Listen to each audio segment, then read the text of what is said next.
Bom, começamos agora então a aula de número 1 de Sociologia do PS1 da Universidade Federal de Santa Maria 2014. Segundo a banca, é preciso que se compreenda o nascimento do pensamento social moderno e da sociologia dentro de um quadro amplo, intelectual, social, cultural e econômico. Para que a gente atenda a esse requisito, é preciso que a gente entenda o pensamento social contemporâneo do século XX, XXI, que começa a nascer no século XIX. Bom, para que a gente compreenda o nascimento desse pensamento social do século XIX, é preciso que a gente compreenda todo um panorama sócio-histórico do pensamento social na modernidade. Para que se compreenda a modernidade, é preciso também que se volte um pouco no tempo, para o centro, o meio daquilo que a gente conhece hoje por Idade Média ou Medievo. Pois bem, observem essa linha do tempo, ela tem algumas peculiaridades. A primeira delas, esse espaço de tempo que está proporcional a esse, na verdade, refere-se a um tempo muito maior. Esse espaço de tempo é um espaço de 10 séculos, de 1000 anos, que a gente convencionou chamar de Idade Média. Por que se chama a Idade Média de Idade Média? Porque ela fica no meio. O medievo situa-se entre duas épocas contrastantes, segundo os filósofos do iluminismo, é claro. O antigo e o moderno. O que não era nem moderno nem antigo estava no meio, em um tempo que os historiadores mais tradicionais chamaram de Idade das Trevas, a noite de 1000 anos. Pois bem, quando se tenta compreender o pensamento social contemporâneo, se vê que esse tempo a que a história tradicional tratou como a noite de 1000 anos, não é uma idade de trevas, tampouco é uma noite de 1000 anos, porque é aqui, no meio dela, que começam a se desenhar as condições sociais, econômicas e culturais do que veio a ser o pensamento social 600, 800 anos depois.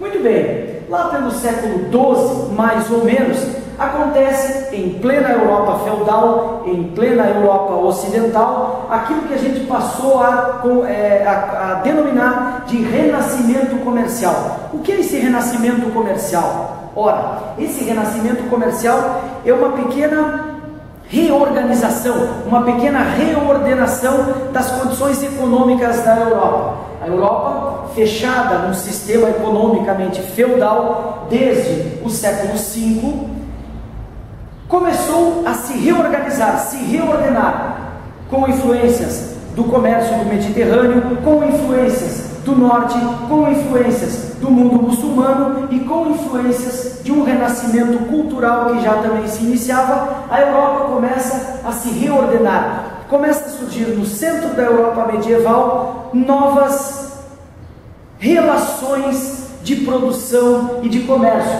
que vão aos poucos colocando fim ao mundo feudal, ao mundo medieval. A consequência mais imediata dessa reordenação econômica europeia é o panorama social e cultural da Europa do século XIV, 200, 300 anos depois, e do século XV, quando a gente vai situar o que se conhece hoje, convenciona-se chamar de Renascimento. Esse sim, com letra maiúscula e não minúscula como aquele, porque é um tempo específico. O Renascimento, o Ressurgimento, tem o seu centro, o seu epicentro na Itália, mas irradia para toda a Europa. Outro evento importante de ser chamado a atenção, que vai ter consequências e implicações fundamentais no pensamento social moderno, é o que a gente chama de renascimento marítimo, ou seja, as grandes navegações. A Europa abre-se para o mundo e, ao abrir-se para o mundo, passa a questionar-se, passa a questionar a si própria. Esses questionamentos geram uma profunda ebulição cultural e intelectual em todo o pensamento europeu ocidental. Qual a consequência imediata disso? Ora, um renascimento comercial lá pelo século XII, um renascimento cultural e intelectual lá pelo século XVI, com Galileu e toda a grande reformulação da ciência moderna, com Maquiavel na política, implicação na ciência política contemporânea, vai dar 300 anos depois nas três grandes revoluções do século XVIII.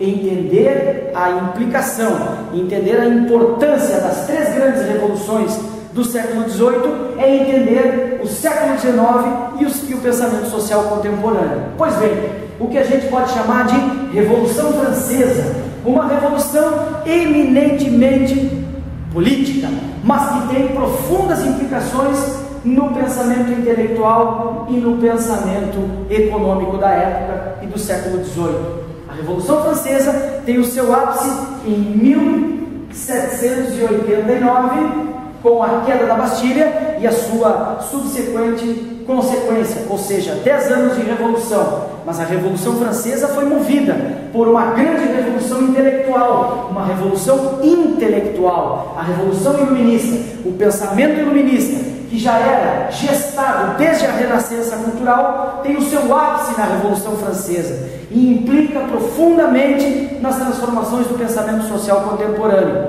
Pois bem, uma revolução política, uma revolução intelectual são movidas, por sua vez, por uma grande revolução econômica, a Revolução Industrial. Essa não tem o seu centro na França, como as revoluções intelectuais e políticas, mas tem o seu centro na Inglaterra, sobretudo no interior da Inglaterra, Manchester, Bristol, cidades que se revolucionam economicamente, passam a transformar o mundo social, passam a revolucionar a economia de toda a Europa. A Europa se urbaniza, a Europa se moderniza não no sentido positivo da palavra, mas no sentido lato da palavra, se torna moderna, se torna transformada. Ou seja, o conjunto das três grandes revoluções do século XVIII é que constituem o cenário, o panorama social, político, econômico, intelectual e cultural que vai revolucionar e transformar o pensamento social do século XIX. Esse sim, o pensamento social que dá origem ao que a gente chama hoje, tradicionalmente, de ciências sociais, substantivada pela sociologia. Na próxima aula, veremos então como que todo esse panorama social, econômico, político, intelectual e cultural vai transformar definitivamente o pensamento social contemporâneo.